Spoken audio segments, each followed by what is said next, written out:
So ito na nga yung mga pananim natin mga kasipat mga katyaga, no. So ito na yung ating sitawan mga kasipat mga katyaga, ay wala na. At ito na naman yung ating okra. Ito na yung ating okrahan sa tabi ng ating sitawan, ay nalubog na rin mga kasipat mga katyaga, dahil nga ito ay nakapag-harvest na kami minsan lang na-harvestan at nabahan na naman mga kasipat mga katyaga.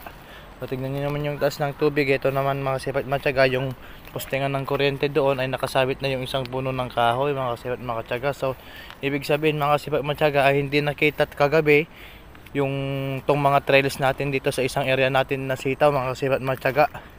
Hindi na makita yung mga trellis dahil sa lakas ng tubig, sa taas ng tubig mga kasipat mga katyaga. Ito na rin yung ating sitaw na isa. So ayan, wala na. Schedule pa nga namin ngayong araw na to na mag-harvest dito sa aming okrahan at sitawan mga kasipat mga katyaga, ay ganito ang nangyari. Hay, ito na ang saklap na namang pangyayari dito mga kasipat mga katyaga, sa buhay magsasaka, buhay gardenero mga kasipat mga katyaga. Ito naman yung ating mga tinanim na kalabasa. Ito na yung ating aming kalabasa mga kasipat mga katyaga na may okra. So ayan, kakabono lang namin kahapon. So ito na yung nangyari. At tumba na rin yung mga puno ng ipil-ipil dito mga kasipat mga katyaga. So yung tanim din naming sili ay andun na, wala nang makita. Pigsa.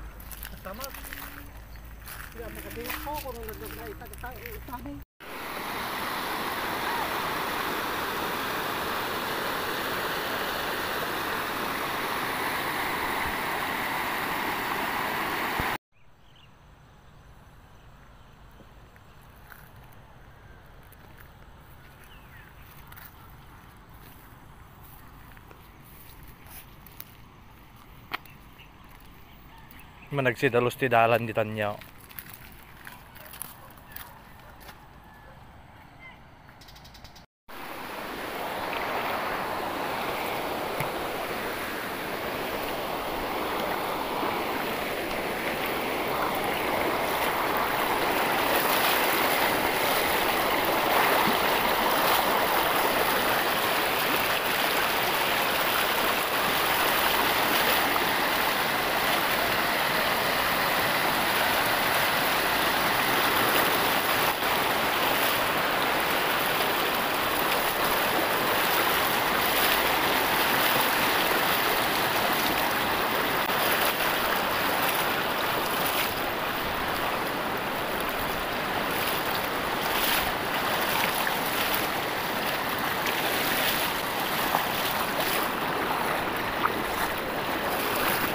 Nako, anay nakurukuran.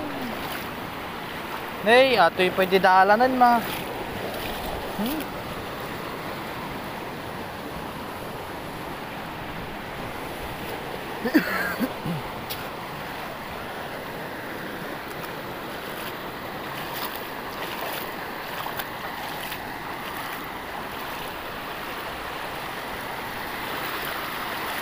Wala nang paglalabasan.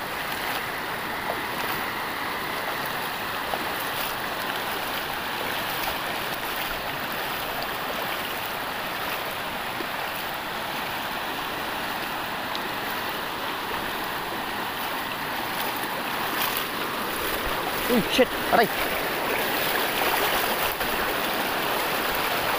Ang taas pala kagabi ah. Oh, abot pa yan? Naabot pa yan?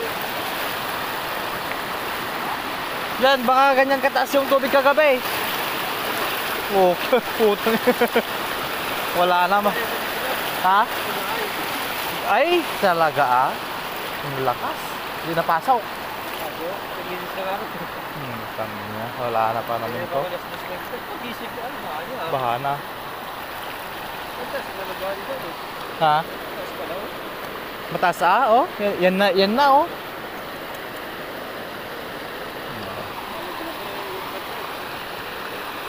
Yay.